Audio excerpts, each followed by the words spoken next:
వాళ్ళు ఫుట్పాత్లపై రోజులు గడుపుతున్నారు. అనారోగ్యంతో ఆర్థిక సాయం కోసం దూర ప్రాంతాల నుంచి వచ్చిన వాళ్లకు ప్రజా పాలకుడి దర్శనం మాత్రం దక్కడం లేదు. ఇది AP CM Chandrababu camp office ముందు సీఎం రిలీఫ్ ఫండ్ కోసం వచ్చిన వాళ్ల దుస్థితి. గోడు వెలుబుచ్చుకుందామని వచ్చిన ఆ అభాగ్యుల కష్టాలకు సంబంధించి మా కరెస్పాండెంట్ సతీష్ వాళ్ల మాటల్లోనే వివరిస్తారు. ఆంధ్రప్రదేశ్ ముఖ్యమంత్రిని కలవడం అనేది సామాన్య ప్రజలకు, నిర్భాగ్యులకు ఇప్పటికీ కూడా గగనంగానే మారుతుంది.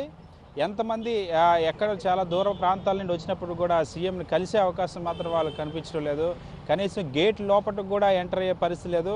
ఒకటి కాదు, 2 రోజులు కాదు, దాదాపుగా వారం రోజులుగా ఫుట్పాత్లపైన దూర ప్రాంతాల నుండి వచ్చినట్టు నిరుపేదలు గడపాల్సిన పరిస్థితి.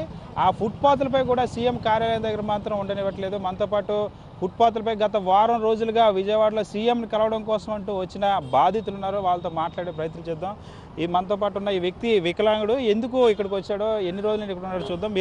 మీ పేరు ఏం పేరు, ఏ ఊరు నుండి వచ్చారమ్మా, నీ పరిస్థితి ఏంటి, వారం రోజులుగా నువ్వు ఎక్కడ బతుకుతున్నావు, ఎందుకోసం సీఎంని కలవడానికి వచ్చావు? నా పేరు రాజు సార్. నాకు 2 కళ్ళు కనిపించవండి. ఈస్ట్ గోదావరి ఏలేశ్వరం నుంచి వచ్చాను సార్. సీఎం గారిని కలిసి నా బాధలన్నీ చెప్పుకోవడానికి. నాకు 2 పిల్లలు సార్. నాకు తల్లి ఉంది. నాకు పోషణ కారణం ఏమీ లేదు సార్. బ్రతకడానికి కూడా ఏ విధంగా నాకు అవకాశం లేదు. సీఎం గారికి నాకు మొర చెప్పి, నా బాధలు చెప్పి ఏదన్నా నాకు సహాయం చేస్తారని ఇక్కడికి వచ్చి 8 రోజులు అవుతుంది సార్. పోలీసు వాళ్ళు కూడా నన్ను కలనివ్వకుండా చేసి ఆ బయటికి పొమ్మంటున్నారు. ఫుట్పాత్ల మీద దొల్లుతున్నామండి, ఫుట్పాత్ల మీద పడుకుంటున్నాం. ఆకలితో, ఎండలోని ఆకలితో అలా ఉండిపోయి కూడా కలడానికి కూడా మాకు అనుమతి ఇస్తలేదండి. పోలీసుల దగ్గరికి వెళ్తే బయటకు పోండి, మీరు ఇక్కడ ఉండడానికి కుదరదు, మిమ్మల్ని కలడం అని చెప్పేసి మమ్మల్ని రుబాబు చేసి మమ్మల్ని బయటికి గెంటేస్తున్నారండి. దయచేసి సీఎం గారు మా మీడియా ద్వారా మా పరిస్థితిని అర్థం చేసుకొని కలడానికి అనుమతి ఇస్తే మా బాధలు మీకు మొరపెట్టుకుంటాం అయ్యా. అమ్మ, వారం రోజుల నుండి ఎలాంటి ఇబ్బందులు పడుతున్నారు? మీరు ఎన్ని రోజులు అయింది ఇక్కడికి వచ్చి? ఎక్కడ ఉంటున్నారు ఈ వారం రోజుల నుండి? మొన్నేమో రైల్వే స్టేషన్కి వెళ్ళిపోయామండి. అక్కడికి వెళ్ళి రాత్రి అంతా ఉన్నామండి. తెల్లారిందే మళ్ళీ 6 గంటలకి మళ్ళీ ఇక్కడికి వచ్చేస్తున్నామండి.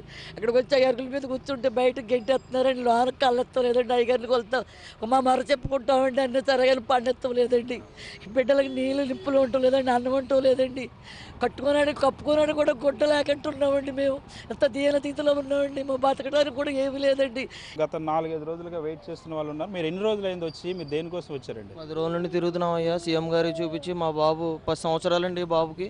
ఈ బాబుని చూపించి ఈ బాబుకి ఏదైనా ఆర్థిక సహాయం చేయమని, ఈ బాబుకి శుభ్రంగా చూసుకోవడానికి మాకు ఏదైనా పోషణాహారాన్ని కలిగించమని సీఎం గారు మొదపెట్టుకుందామని వచ్చామయ్యా. ప్రాబ్లం ఏంది? చిన్నప్పుడు ఎలా ఉందా? ఇప్పుడు హాస్పిటల్కి తీసుకెళ్ళాలా? ఫిజికలీ హ్యాండిక్యాప్డ్, మెంటల్ రిటార్డ్ అని సర్టిఫికేట్ ఇచ్చారయ్యా గవర్నమెంట్ హాస్పిటల్ నుంచి.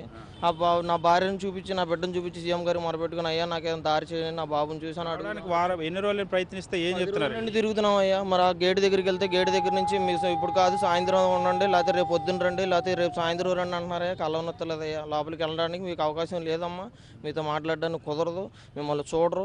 యాక్సిడెంట్ అయింది, ఆటో తిరగబడిపోయిందండి. మీద మాకు తిరిగిపోయిందండి. మాకు తిరిగిపోతే నాకు చూసి దిక్కులేదండి. నా తల్లికి ట్రీట్మెంట్ చేయించుకునే స్థితిలో కూడా లేరండి. 30,000 రూపాయలు హాస్పిటల్ తెచ్చి నేను చూసుకున్నానండి. అలా చూసిన సరే ఇప్పుడు ఇంకా నా తల్లి పోషణాగారం ఇవన్నీ ట్రీట్మెంట్ జరిగించడానికి నాకు పైసా లేదని, ఏమైనా సహాయం చేస్తారని నేను ఇక్కడ దాకా వచ్చానండి. ఎన్ని రోజులు ఉన్నావు? ఏం చెప్తున్నారమ్మా వీళ్ళు ఆఫీసర్లు? చెప్పిన పోలీసులు ఇక్కడ పని అవుతుంది, మీకు ఆయన కలరక నుంచి మీరు వెళ్ళిపోండి అమ్మ, మీరు ఇక్కడ ఉన్న ఏం చెప్పున్నా సరే మీకు ఆయన కలరు, మీరు ఇంటికి వెళ్ళిపోండి. ఇక్కడ చాలా స్పష్టంగా తెలుస్తుంది. గత వారం రోజులుగా కూడా ఇలా నిరుపేదలంతా, నిర్భాగ్యులు చాలా దూర ప్రాంతాల నుండి వచ్చి కనీసం ముఖ్యమంత్రిని కలవలేని పరిస్థితి. ముఖ్యమంత్రి మాటగా బయట ఉన్న సెక్యూరిటీ వాళ్ళంతా కూడా ఎట్టి పరిస్థితుల్లో మీరు సీఎంని కలడానికి లేరు, మీలాంటి వాళ్ళతో కలిసే ఛాన్సే లేదని చెప్పి సెక్యూరిటీ సిబ్బంది కూడా చెప్పేస్తున్న పరిస్థితి. చంద్రబాబు లోపల ఉంటున్నారు, రివ్యూలు చేస్తున్నారు, రాజకీయ సమావేశాలు జరుగుతున్నాయి, కేబినెట్ సమావేశాలు జరుగుతున్నాయి, కానీ సామాన్యుని కలిసే ఛాన్స్ రాని పరిస్థితి.